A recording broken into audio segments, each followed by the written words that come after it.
Okay, so I wanted to spend a bit of time on this video talking about nutrition during Ramadan. You see, when you ask anyone if they could have one wish in life, what would it be? Most people's wish is health.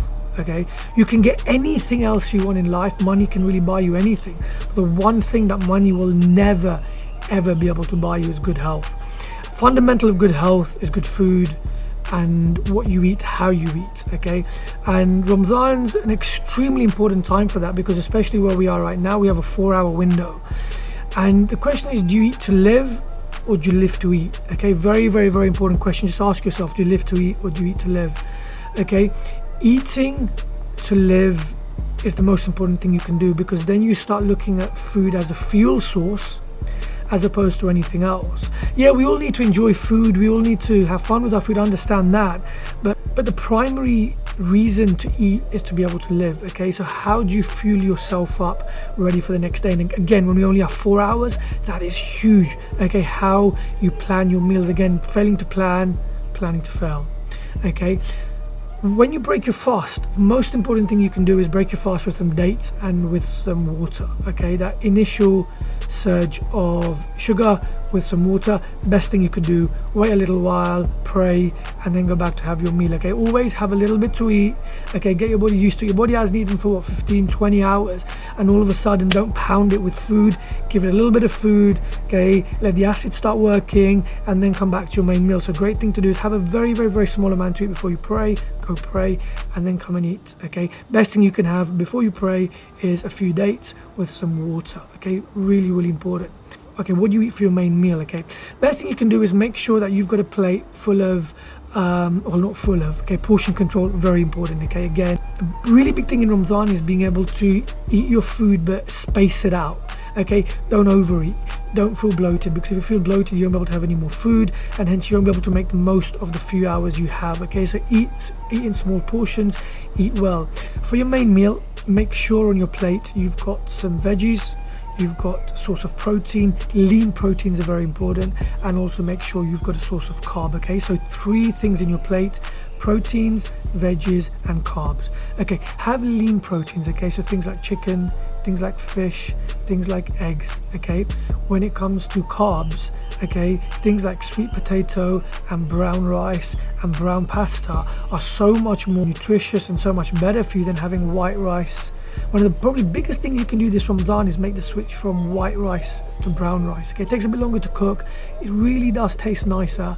Okay, and rice is broken down into sugar at the end of our day, which hits our body hard, and brown rice allows a slow, sustained release, where as opposed to white rice, which really spikes your sugar levels up, it spikes your insulin levels up, and hence you get a lot more being put away as fat. Okay, so you want to lose weight, start having brown rice, brown pasta, as opposed to white. Okay, most important thing again during the whole of the time that you can eat is to stay hydrated. Hydration.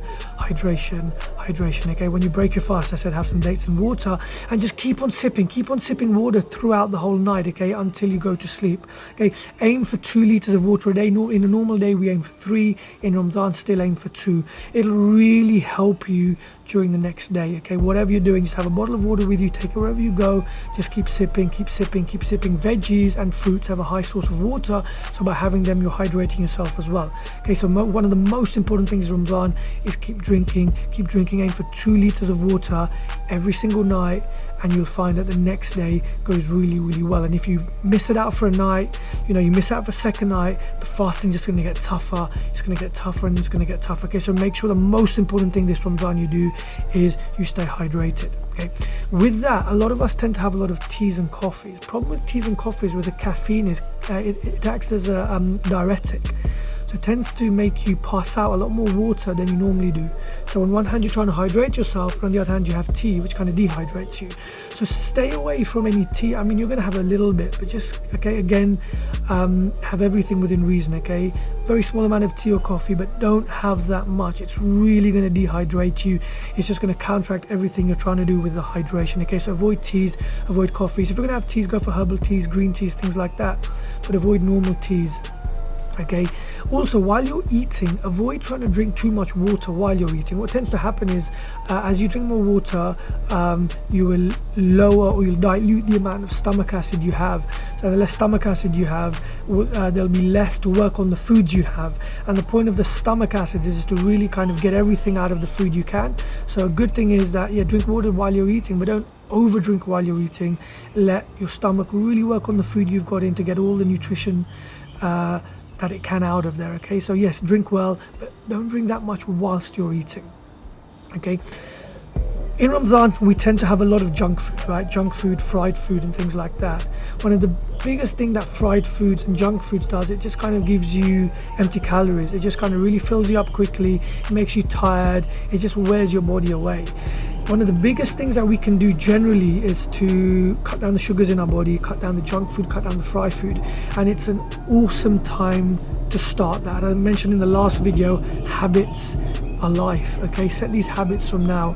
Okay, you're always going to indulge in a little bit, right? We're all going to have a little bit of stuff which is probably isn't good for us, but don't make that the main part. You got 4 hours to eat well, to fuel you not just for the next day, but it's going to have a cumulative effect on the next 29, 30 days, however many you've got left.